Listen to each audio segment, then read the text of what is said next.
À la Fondation IFRAP, nous avons beaucoup étudié le sujet de ce qu'on met par élève et par an dans le système éducatif. Ça nous a permis de montrer qu'il y a des inéquités très importantes entre élèves du public, entre eux, et entre élèves du public et du privé sous contrat.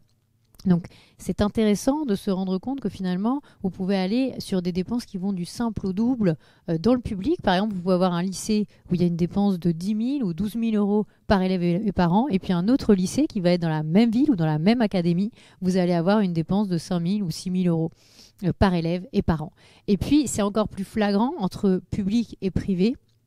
Vous allez avoir en moyenne, sur l'ensemble du territoire, plus de 3 000 euros d'écart entre un élève du public et du privé, avec un surcoût public de plus de 3 000 euros par élève et par an. Et tout ça, ça vient aussi de notre organisation, de notre système, qui est très différent finalement d'un territoire à l'autre, avec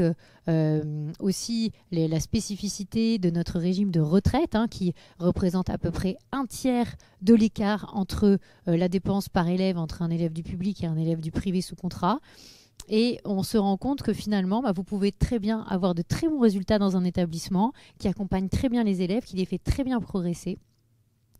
avec une dépense par élève qui est finalement minime par rapport à un autre établissement où la dépense est plus importante et finalement les résultats moins bons. Donc le résultat, la qualité de l'équipe pédagogique, l'accompagnement de cette équipe pédagogique pour l'élève n'est pas forcément complètement corrélé à la dépense qui est mise en face. Et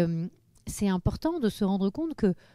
aujourd'hui, on n'arrive pas à avoir la donnée, l'accès à la donnée de gestion de la part du ministère de l'Éducation nationale sur ce sujet, c'est-à-dire que les dépenses de masse salariale par établissement sur l'ensemble du territoire français, on ne les a pas, on n'y a pas accès. Alors que c'est une donnée qui permettrait de mettre beaucoup de choses à plat, c'est-à-dire de se rendre compte que finalement, vous avez d'un établissement à l'autre pas du tout les mêmes moyens qui sont mis au service des élèves. Et ça, peut-être, ça ferait poser aussi beaucoup de questions par rapport à finalement la communication,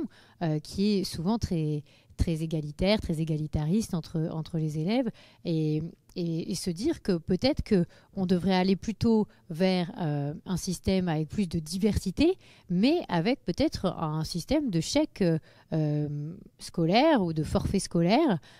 qui serait peut-être plus géré au niveau local,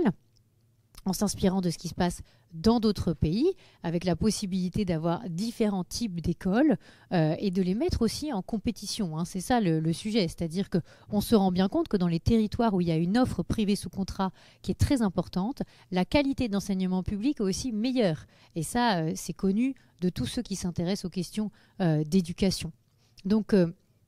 à terme, il faudra faire comme le gouvernement a décidé de le faire sur les centres de formation, les centres d'apprentissage, les CFA. Pour les CFA, les crédits publics seront versés en fonction du nombre d'élèves, alors que ce n'était pas comme ça précédemment, avec un forfait, un forfait par élève. C'est exactement ce qu'on demande pour l'enseignement premier et second degré. Et là, ça rabattrait énormément les cartes. Il faut savoir aussi qu'on a une déperdition de moyens qui est très substantielle sur les fonctions support, les fonctions de nettoyage, les fonctions de cantine, les fonctions administratives, qu'on a énormément aussi de professeurs qui ne sont pas devant les élèves, qui n'enseignent pas devant des classes dans la partie publique de l'enseignement. Là aussi, il y a des choses à remettre en question, des décharges d'heures, des temps d'enseignement qui sont faibles pour les agrégés, par exemple 15 heures par semaine. Donc toutes ces questions-là, nous, on les a mis sur la table à la Fondation IFRAP. On a déjà fait beaucoup de propositions, mais ça va évidemment dans le sens de mettre plus de compétition dans le système éducatif, d'avoir plus de possibilités de choix, de gérer plus tout ça au niveau local, comme ça se passe ailleurs, comme ça se passe en Allemagne, comme ça se passe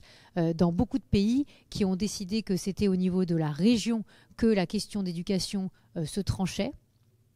Et de la question aussi du recrutement des professeurs, non plus comme en France au niveau national, mais il faudrait que demain on soit sur du recrutement local. Ce serait beaucoup plus cohérent par rapport aussi aux demandes des professeurs eux-mêmes qui souvent ont envie de rester dans le bassin de population dans lequel ils ont été formés et où ils ont grandi. Donc, toutes ces questions-là sont des questions encore un peu taboues en France, mais le ministre de l'Éducation a dit qu'il était pour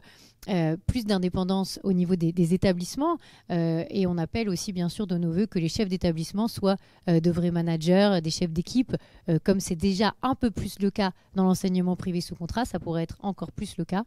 Mais ça pose aussi la question du statut, de la rémunération au mérite, des primes au mérite, des sujets qui en France souvent sont très mal vus par nos syndicats, qui, contrairement à ce qu'on dit, continuent à être extrêmement puissants, en tout cas dans le secteur éducatif.